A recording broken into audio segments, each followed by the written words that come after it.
백세 시대 제2의 인생을 활기차게 보내는 우리 시니어분들을 위한 백세 톡톡. 저는 오늘 머스타드 림 임민소입니다. 자기소개 한번 부탁드릴게요. 예, 저는 지금 머스타드 옆에 앉아있는 냉면 윤용인 작가라고 합니다.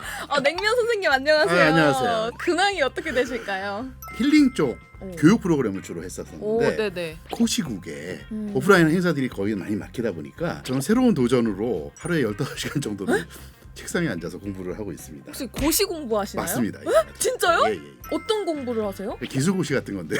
네. 어머. 아예 관심도 없었어요. 네. 근데 50 넘어가면서 기존에 해왔던 작가라든지 글쓰기 제 마음속에서 뭔가 설렘이라든지 두근거림이 좀 사라지는 것 같아서 그리고 겁없이 시작을 했는데 세상은 그렇게 낭만적이진 않은 거고 이 공부 자체를 정말로 진지하게 생각하고 힘들게 준비하시는 분들도 하루에 열 몇 시간을 공부하시는 분들이기 때문에 네. 저도 어느 순간에 내가 이렇게 단순한 열정만 갖고 돼서는 안 되겠구나. 네. 그들과 똑같이 또 저 역시도 그런 목표를 세우고 아주 심각하고 진지하게 네. 그렇게 공부하고 있습니다. 그럼 그 전에 또 작가시라고 했는데 어떤 작가분이셨어요? 저는 주로 심리 에세이를 주로 많이 썼고요. 책을 10권까지 냈고 네. 11번째 책을 출판사하고 계약을 이렇게 했는데 네네. 그런 고시적인 어려운 공부를 한다는 것이 네. 어떤 결론을 갖고 있느냐를 관찰하면서 한번 그 책을 써보자. 이제 이래서 방향을 요새 그렇게 틀은 적이 있습니다. 확실히 전문가의 뷰는 다르네요. 훨씬 재밌겠다. 40대에서 50대 넘어가는 것보다. 네. 예, 그분들은 그렇게 보시더라고요. 그러니까요. 그러면서. 재밌을 것 같은데요? 무조건 합격부터 하고 나서 써야 됩니다. 무조건 꽂혀야 되니까. 꽂이 아니면 또 책을 안 보니까. 그리고 사람들이 보더라도 네. 나도 이렇게 해서 이렇게 한번 해볼까? 라는 도전의식을 주려고 하면 우선은 성공적인 부분을 우선 해놓고 네. 그러고 나서 얘기를 하자. 이제 이렇게 결론이 났습니다. 그 운영하시는 채널이 또 49금 TV? 네, 거기서 맞죠? 금이 뭐라고 생각하세요? 나이는 금이다? 그게 아니라 사실 금지할 때 금이에요. 금지라고 하는 것은 사실은 유튜브 세계에서는 그런 거 쓰면 안 돼요. 네. 구독 눌러주세요. 누가 그러지 누가 금지라는 걸 쓰니까. 그러니까요. 우리가 삶에 있어서 인간관계에 있어서 나이 들면 그 상대에게 그분이 좀 더 젊고 이렇더라도 훨씬 더 좀 샤이하고 부끄럽게 자기 자신을 낮출 수는 있을지 몰라도 네. 나이라는 부분 자체에 대한 자긍심은 저는 억지로라도 갖는 것이 필요하다는 생각을 해요. 우린 다 같이 늙을 거니까. 그래서 오히려 너희들 좀 더 나이 들어서 와라고 하는 발언을 감히 그러나 나이 든 자의 권리로서 할 수 있을 것이다 했기 때문에 명칭을 그렇게 했고 그 내용은 뭐 주로 여러 가지 단원인데 제가 오페라도 되게 좋아해서 오페라 선생님하고 같이 좀 더 쉽게 뮤지컬에 대한 이야기를 나눠주는 토크 프로그램 그래서 그런 채널도 갖고 있고 명상을 제가 전공을 해서 다양한 부분들을 시도하는 것들 보여줬어요. 그리고 괜히 49금 TV, 49금 밑으로는 오지 마라 하니까 저는 괜히 가고 싶거든요. 그렇지 그 심리도 누렸어요. 그렇게 전략 몰래들 맞죠? 봐. 네, 제가 또 몰래 보고 싶잖아요. 그런 거. 그러면 49살이 되지 않으신 예비 시니어분들도 우리 선배님처럼 되고 싶다 이런 생각이 있을 것 같은데 혹시라도 시니어 유튜버를 꿈꾸시는 후배분들에게 하실 말씀이 따로 있으실까요? 시니어분들은 이것을 어떤 하나의 기회라고 생각을 하기도 하고 또는 상당히 어떤 분에서 많이 또 포장이 돼 있기도 해요. 마치 과거에 우리가 아메리칸 드림이라 그래서 금광을 찾아서 로스앤젤레스 떠나거나 샌프란시스코로 떠나는 그곳에 뭔가 굉장히 큰 무지개가 있을 것이라고 하는 환상. 누군가 의도하지 않았지만 이 사회 미디어라든지 사회적 여론이 유튜버가 또는 시니어에게 굉장히 큰 기회가 될 수 있다. 1인 기업으로서 굉장히 좋은 채널이 될 수 있다라는 부분들을 몇 년 전부터 계속 하고 있거든요. 네네.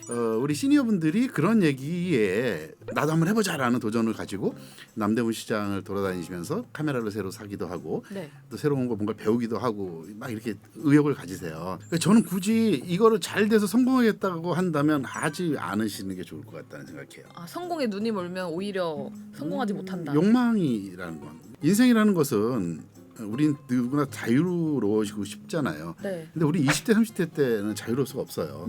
우리는 회사에서 월급을 받으면서 회사가 만족해놓은 설정해놓은 목표라는 수치에 우리가 이 방송을 하더라도 시청률이면 시청률 또는 뭐 돈을 영업을 하는 사람들은 매출에 대한 부분들 네. 그리고 또 늘 우리는 누군가와 비교를 당하는 삶을 산단 말이에요. 내가 맞아요, 누구보다 맞아요. 계속 숫자에 우리는 연연할 수밖에 없는 삶을 살았거든요. 근데 나이가 든다라는 것은 때때로는 그런 숫자에서 자유로워질 수 있는 권리를 누릴 수 있는 거기도 하거든요. 근데 냉정하게 얘기하면 유튜브는 숫자라고 하는 부분에서 절대 자유로울 수가 없어요. 구독자 수, 맞아요. 그러다 조회수, 조회수. 좋아요. 근데 이런 부분에 빠지게 되면 저는 그건 결코 내가 유튜브를 선택한 것이 아니라 유튜브가 나를 선택하게 되는 굉장히 종속적인 관계로 몰입되어질 수밖에 없다. 근데 굳이 우리가 다 로또를 맞아야 행복한 건 아니고 과감하게 로또를 포기할 수 있는 삶도 괜찮다는 거거든요. 그래서 새로 시작하시는 분들은 그냥 내가 이거 배워보고 우리 손주나 우리 애들에게 요즘 어떻게 살고 있는지 소소한 일상을 좀 전달해주는 정도의 그런 매체. 그리고 또 어떤 분들은 이런 분도 있습니다. 내가 나중에 죽을 때 내 장례식장 때 틀어줄 수 있는 가장 행복한 모습을 나는 내 영상으로 내가 만든 영상으로 담을 거야 라는 분들도 있어요. 오, 대박이다. 그런 것이 유튜브라고 하는 현대의 가장 어떻게 보면 핫한 매체를 네.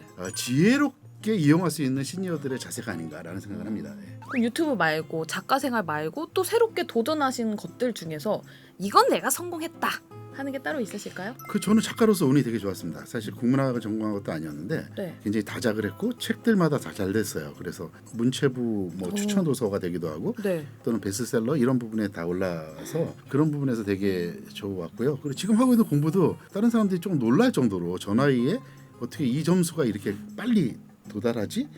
라고 칭찬들을 해줄 정도로 그냥 과정상의 성공이라고 하면 성공이라고 할 수 있지 않을까 싶습니다. 또 책을 찾아보니까 우아한 어른이 되기 위해서는 샤이한 어른이 돼야 된다 이렇게 말씀을 해주셨는데 그게 무슨 뜻일까요? 샤이는 부끄러움이라는 영어 해석은 그렇잖아요. 근데 네. 뭐 영어라는 우리나라 말이 너무 좋아서 또 작가로서 외국 말을 갖다 그대로 쓴다는 것은 별로여서 네. 잘 안 쓰려고 했지만 제가 원래 전하고자 하는 의도가 샤이라는 부분이 딱 맞았어요. 우리가 나이가 들면 자신감도 되게 많이 차지고 집안에서는 가부장으로서 또는 회사에서는 더 많은 위로 모시는 부분보다는 네. 훨씬 많은 후배가 있다 보니까 그리고 또 청각적인 부분들에 있어서도 나이가 든다는 것은 청각 자체가 좀 약해지는 거거든요. 그 네. 얘기는 자기 목소리의 톤이 점점 더 커진다는 거거든요. 그래서 전체적인 사회적인 분위기와 자기 나이가 들면서 생기는 어떤 그런 물리적인 문제들 때문에 쉽게 말해서 되게 당당해지죠. 목소리도 커지고 네. 잘 못 참고. 그렇죠. 예, 근데 저는 그거 별로 우아하지 않다고 보기 때문에 역으로 우리가 우리 나이 들면서 주저할 게 뭐 있어? 이 나이까지 살았는데가 아니라 네. 나이가 들었으니까 조금 더 자기의 행동력을 축소시키고 그 자리에 남는 자리를 오히려 젊은 사람들이 좀 활동할 수 있는 공간으로 내주고 그리고 자기는 있는지 없는지 이런 상태로 있으면서 더 부끄럽게 좀 더 작은 목소리로 이렇게 가는 것이 저는 더 예쁜 나이가 드는 방법이라고 생각해서 네. 그래서 그냥 샤이하게 우아하게 이렇게 제가 책에다 쓴 적이 있습니다. 네, 오늘 이렇게 샤이한 어른이 돼야 된다라는 말씀까지 들어봤는데 어떻게 하면 샤이한 어른이 될 수 있는지 짧게만 한마디 해주세요. 비가 오는 날이 있고 눈이 오는 날이 있고 바람 부는 날이 있고 꽃이 피는 날이 있고 꽃이 지는 날이 있고 단풍이 들었다가 또는 낙엽이 떨어지는 것 보는 것 그것이 어쩌면 인생이어서 그냥 내가 맞이해야 할 또 다른 날의 색깔이겠거니 하고 바라볼 수 있는 것 그 정도의 관절을 가지고 인생을 바라볼 수 있다고 한다면 스스로를 갖다가 좀 더 축소시킬 수 있는 샤이한 어른 그리고 되게 스스로도 지혜로운 자세가 되지 않을까. 그것이 어쩌면 유튜버라고 하는 부분에 대한 욕심보다 훨씬 더 편안한 삶의 자세가 아닐까라고 저는 감히 생각을 합니다. 네, 오늘 샤이한 어르신 윤용인 선생님과 백제똑똑 함께 했는데요. 오늘 저희가 또 준비한 마무리가 있잖아요. 네. 샤이하게 마무리 해보도록 하겠습니다. 백제똑똑 샤이 안녕.